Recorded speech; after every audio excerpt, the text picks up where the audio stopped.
Daily Bible reading for May 15th. Our reading today comes from the Gospel of John, chapter 6. We'll begin reading with verse 25.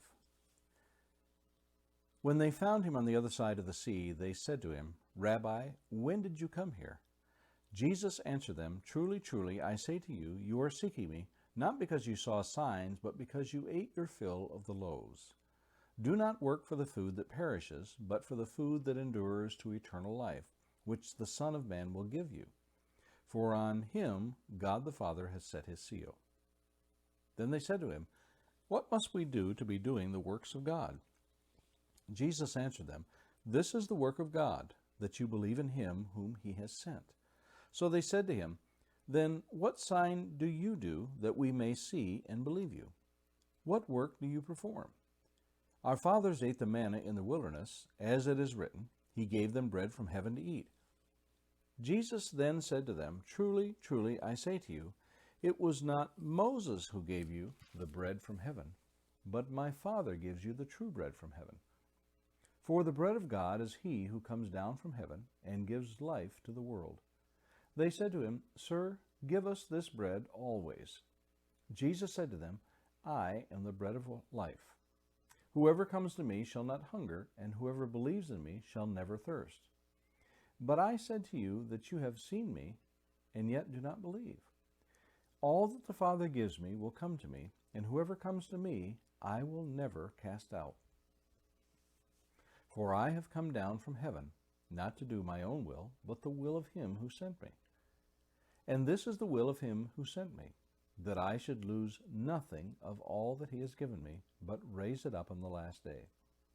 For this is the will of my Father, that everyone who looks on the Son and believes in him should have eternal life, and I will raise him up on the last day." So the Jews grumbled about him because he said, "I am the bread that came down from heaven." They said, "Is not this Jesus, the son of Joseph, whose father and mother we know? How does he now say, 'I have come down from heaven'?" Jesus answered them, "Do not grumble among yourselves. No one can come to me unless the Father who sent me draws him, and I will raise him up on the last day. It is written in the prophets, and they will all be taught by God. Everyone who has heard and learned from the Father comes to me. Not that anyone has seen the Father except he who is from God. He has seen the Father. Truly, truly, I say to you, whoever believes has eternal life. I am the bread of life. Your fathers ate the manna in the wilderness, and they died. This is the bread that comes down from heaven, so that one may eat of it and not die. I am the living bread that came down from heaven. If anyone eats of this bread, he will live forever. And the bread that I give for the life of the world is my flesh." The Jews then disputed among themselves, saying, "How can this man give us his flesh to eat?" So Jesus said to them, "Truly, truly, I say to you, unless you eat the flesh of the Son of Man and drink his blood, you have no life in you. Whoever feeds on my flesh and drinks my blood has eternal life, and I will raise him up on the last day. For my flesh is true food, and my blood is true drink. Whoever feeds on my flesh and drinks my blood abides in me, and I in him. As the living Father sent me, and I live because of the Father, so whoever feeds on me, he also will live because of me. This is the bread that came down from heaven, not like the bread the fathers ate and died. Whoever feeds on this bread will live forever." Jesus said these things in the synagogue as he taught at Capernaum. When many of his disciples heard it, they said, "This is a hard saying.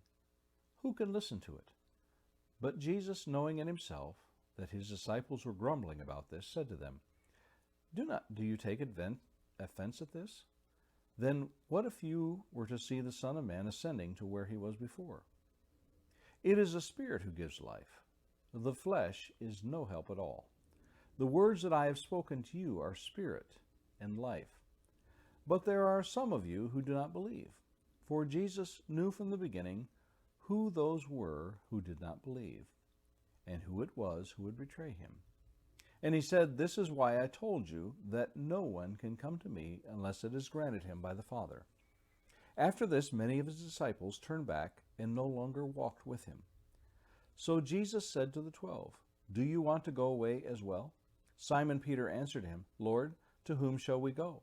You have the words of eternal life, and we have believed and have come to know that you are the Holy One of God." Jesus answered them, "Did I not choose you, the 12, and yet one of you is a devil?" He spoke of Judas, the son of Simon Iscariot, for he, one of the 12, was going to betray him. Now some thoughts for today. Sometimes the truth hurts, especially when it is that which we have tried to conceal or have ulterior motives sought for after a goal. King David attempted this when he had Uriah put on the front line so as to have him killed. In doing this, David hoped to cover up the scandalous deed he had done by committing adultery, and in the process, Bathsheba became pregnant with his child. Of course, the crowds that followed Jesus were not committing heinous crimes by tagging along simply for food. Still, their motives were plain to see. Jesus does not rebuke them here, but rather uses this as a teaching moment to show them deeper spiritual meanings.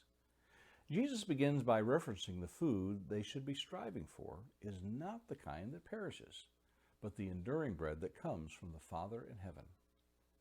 Imagine yourself in that crowd hearing the comparison of manna and the true bread of life. Jesus plainly gives them the type and antitype for their knowledge.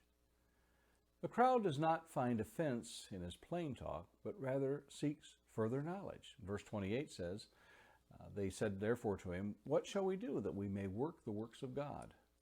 Their genuine desire is met with even further teaching, but it is at this point that the crowd, even having seen the miracles he had performed, was still seeking for a sign.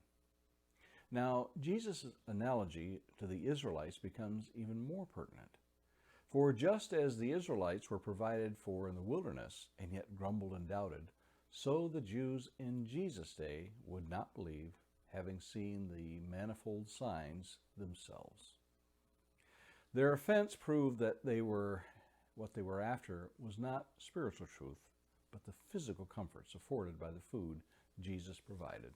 This they could not conceal. A question for the day. Are we really committed if we are only in it for what God can give us? A thought to meditate on this day. Jesus' analogy of the manna and the bread of life is particularly meaningful in light of the sustenance we are given for our souls. Those are our thoughts for today, May 15th.